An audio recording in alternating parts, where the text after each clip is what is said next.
नमस्कार, आप देख रहे हैं लाइव सिटीज। मैं हूं आपके साथ सौरभ राज। कल दिल्ली में बिहार बीजेपी की कोर ग्रुप की बैठक हुई। बैठक में किस रणनीति के ऊपर चर्चा हुई, इसके ऊपर विस्तार से बात करने के लिए मेरे साथ सीनियर जर्नलिस्ट ज्ञानेश्वर हैं, इनसे बात करेंगे। कल दिल्ली में बीजेपी की बड़ी बैठक हुई, बिहार बीजेपी की क्या चर्चा हुई, किस रणनीति के ऊपर चर्चा हुई? देखिए सौरभ, जो मेरी जानकारी है, अब जो भी चर्चा हो रही है वो 2024 के लोकसभा चुनाव को लेकर है। जी, गिरिराज सिंह के आवास पर बैठक हुई थी और बिहार बीजेपी के तमाम बड़े नेता मौजूद थे। जी, और बिहार में इन दिनों, पिछले 2 दिनों में जो डेवलपमेंट हुआ है महागठबंधन के भीतर, जिस तरीके से जीतन राम मांझी आउट हुए हैं या आउट किए गए हैं, जी, इस पर भी विस्तार से चर्चा हुई।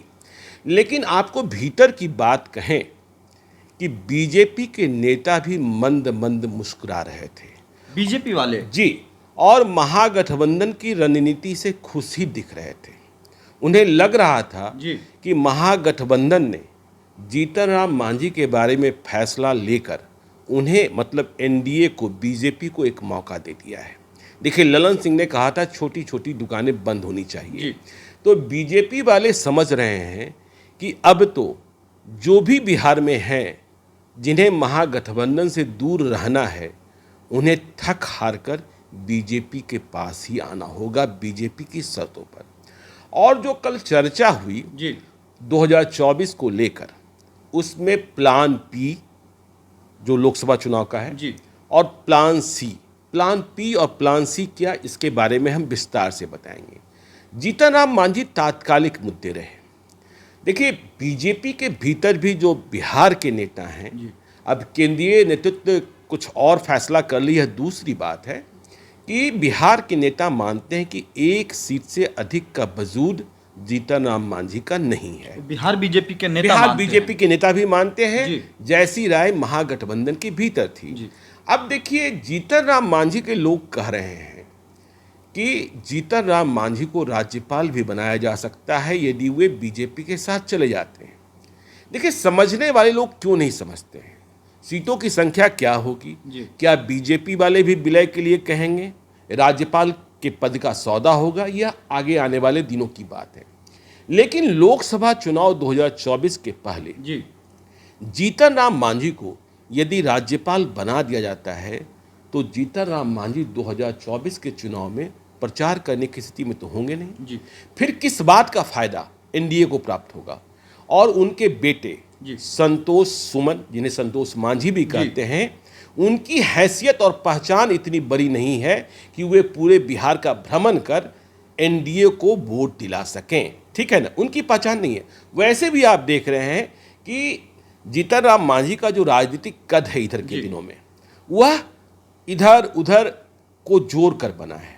आप याद कीजिए ना, संतोष मांझी मंत्री थे, लेकिन वे एमएलसी बने थे राजद के वोट पर।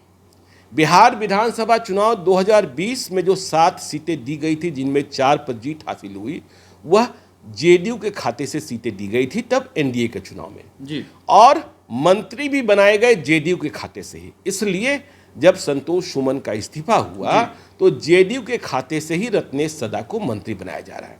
देखिए, अब कोर कमेटी में इस बात पर तो राय बनी हुई है कि चिराग पासवान को साथ रखना चाहिए।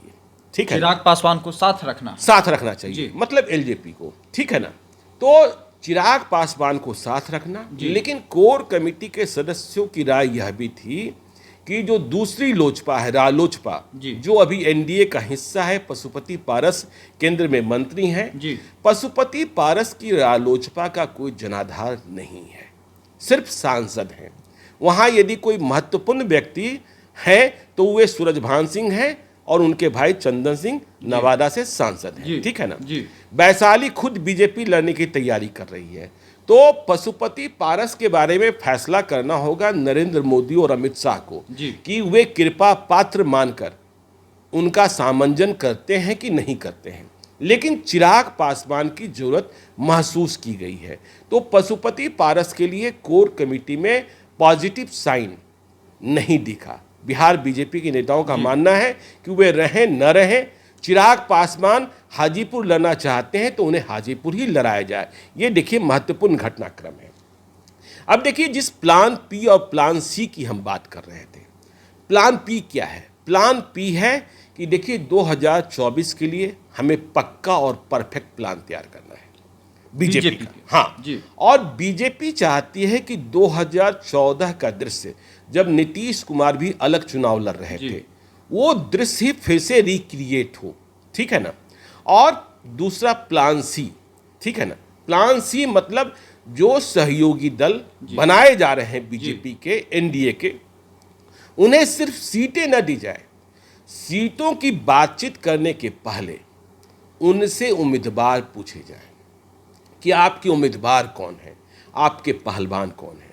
और कोर कमेटी में जो ये बात हुई है, और यदि केंद्रीय नेतृत्व अमित शाह, जेपी नड्डा और नरेंद्र मोदी इससे सहमत हो जाते हैं, तो जो भी सहयोगी दल बनना चाहते हैं, उपेंद्र कुशवाहा बन चुके हैं, ठीक है, सीटों की बात हो गई है, लेकिन उन्हें भी उम्मीदवारों का नाम बताना होगा।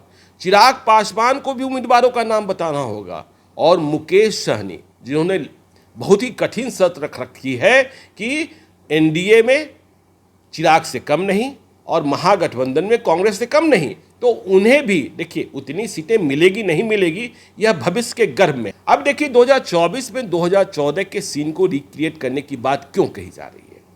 देखिए 2014 में जो बीजेपी है वह 40 में से 30 सीटों पर खुद चुनाव लड़ी थी बिहार में। 2014 में? जी, 2014 में 30 पर खुद लड़ रही थी बीजेपी, और 7 सीटें दी गई थी एलजेपी को।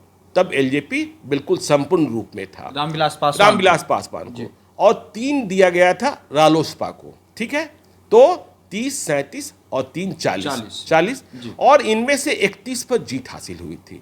30 में से बीजेपी ने 22 सीटों पर जीत हासिल की थी जी, और 7 सीटों में से लोजपा ने 6 सीटों पर जीत हासिल की थी, और उपेंद्र कुशवाहा ने 3 सीट पर जीत हासिल कर ली थी, तो 31 सीटों पर। तो बीजेपी की ये कोशिश है कि हम किसी भी सूरत में 30 सीटों से कम पर चुनाव न लड़ें। तो जब देखिए 30 सीटों पर चुनाव लड़ने की बात हो रही है, जीतन राम मांझी भी साथ आ रहे हैं, मुकेश सहनी भी आ रहे हैं, चिराग पासवान भी, और उपेंद्र कुशवाहा भी, पशुपति पारस का एडजस्टमेंट कैसे होता है, तो 30 नहीं मान लीजिए 28, चलिए, तो कैसे होगा सामंजन। चिराग पासवान कह रहे हैं मुझे 6+1। देखिए याद होगा 2019 में उनके पिताजी रामविलास पासवान को राज्यसभा भेजा गया था। तो फिर 3 सीटों की बात हो रही है उपेंद्र कुशवाहा की, तो मुकेश सहनी के लिए कहां से सीटें आएंगी, ठीक है। और मुकेश सहनी एक फैक्टर बने हुए हैं, इसमें कहीं कोई शक नहीं है, ठीक है ना। और महागठबंधन भी कोशिश करेगा कि यदि जीतन राम मांझी आउट हुए हैं तो उधर से, मतलब जो एनडीए की तरफ बढ़ रहे हैं, उधर से कोई किधर आ जाए, तो मुकेश सहनी पर डोरे डाले जा सकते हैं, लेकिन वहां भी सीट नहीं है, महागठबंधन में सीट नहीं है। और देखिए कोर कमेटी में जो बैठक का मुद्दा रहा 2014 में हमने आपको बताया है कि ये तीनों दल ही चुनाव लड़ रहे थे बीजेपी के साथ मिलकर, बीजेपी, रालोसपा और चिराग पासवान। उधर नीतीश कुमार अलग लड़ रहे थे, आरजेडी अलग, ठीक है। तो आरजेडी और कांग्रेस साथ में, एनसीपी साथ में। तो 2014 में क्या हुआ था, 2014 में करीब 39% मत एनडीए अलायंस को आया था, एनडीए अलायंस को। लेकिन नीतीश कुमार अलग लड़ रहे थे, नीतीश कुमार के मत को भी जोड़ देते हैं, तब कांग्रेस, एनसीपी, तारिक अनवर चुनाव जीत गए थे कटिहार से, कांग्रेस, एनसीपी, आरजेडी और जेडीयू को मिलाकर करीब 45% मत आ गए थे, मतलब 6% का फासला, ठीक है। सीटें कम आई थी इन लोगों को, सीटें अधिक आ गई थी एनडीए अलायंस को, लेकिन 6% एक बड़ा फासला हो जाता है चुनाव में। तो इसे कैसे पाटा जाए। देखिए बीजेपी हम मानती है कि 2014 में हमारा संगठन उतना मजबूत नहीं था। अब अमित शाह, नरेंद्र मोदी के नेतृत्व में, जेपी नड्डा के नेतृत्व में हमारा संगठन बहुत मजबूत हो चुका है। और बीजेपी के बारे में यह बात कही जाती है कि पन्ना कमेटी, मतलब बूथ के वोटर लिस्ट के एक पन्ने के लिए एक व्यक्ति नामित किया गया है बीजेपी में, जो जिसे पन्ना कमेटी कहते हैं, और कहते हैं कि बहुत सॉलिड कमेटी है वो। फिर दूसरा यह भी बीजेपी मानती है कि नीतीश कुमार का आधार वोट कम हुआ है, नीतीश कुमार के वोट बैंक में दरार है, लेकिन नीतीश कुमार खत्म हो गए हैं, यह बात नहीं है। तो यह जो प्लान पी और प्लान सी है कि प्लान पक्का और प्लान परफेक्ट और प्लान सी कैंडिडेट, तो देखिए जब आगे बातचीत होगी तो चाहे वो मुकेश सहनी हो, चाहे वो उपेंद्र कुशवाहा हो, चाहे वो जीतन राम मांझी हो, चाहे चिराग पासवान हो, उन्हें उम्मीदवार बताने होंगे। और देखिए, ये सारे लोग उम्मीदवार बताना नहीं चाहते हैं। पहले कई तरीके की बातें होती है, चुनाव में कई तरीके का प्रचलन होता है, आपको पता है। और मुकेश सहनी को 2020 का खटका लगा हुआ है कि उन्होंने सीटें ले ली, बीजेपी से उम्मीदवार भी ले लिए, परिणाम ये हुआ कि उन्हें अपनी पार्टी के विधायकों को ही खो देना पड़ा। 3 जो विधायक थे वे बीजेपी में चले गए और बीजेपी ने कहा कि ये तो मेरे ही थे, इनकी हमने घर वापसी करा ली। तो प्लान पी और प्लान सी अब उम्मीदवार पहले से, क्योंकि बीजेपी चाहती है कि देखिए बिहार एक बड़ी चुनौती है, महागठबंधन ने एक बड़ी चुनौती पेश की है और अब जो हमारे साथ आ रहे हैं उनके पास महागठबंधन में कोई रास्ता बचता नहीं है, इसलिए उन्हें हमारी शर्तों पर हमारे साथ आना होगा।